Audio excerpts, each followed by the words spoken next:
आणि येत्या 4 महिन्यात तुमची आमदारकी रद्द होणार असं करुणा मुंडेंनी म्हटलंय। दोघं बहीण भाऊ एकमेकांसाठी कट रचत होते असाही करुणा मुंडेंचा दावा आहे। ज्या बहिणीला आधार म्हणतायत तीच धनंजय मुंडेंना त्रास देत होती असाही दावा करुणा मुंडेंनी केलाय।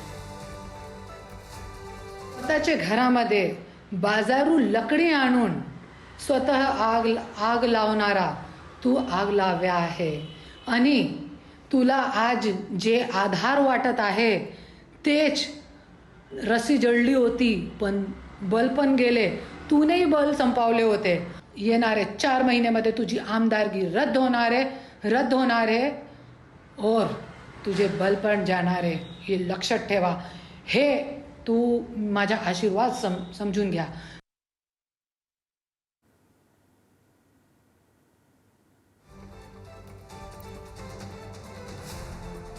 2022 पर्यंत जे दोघे भाऊ बहीण एकमेकांसाठी कट कारस्थान रचत होते आणि ये बहन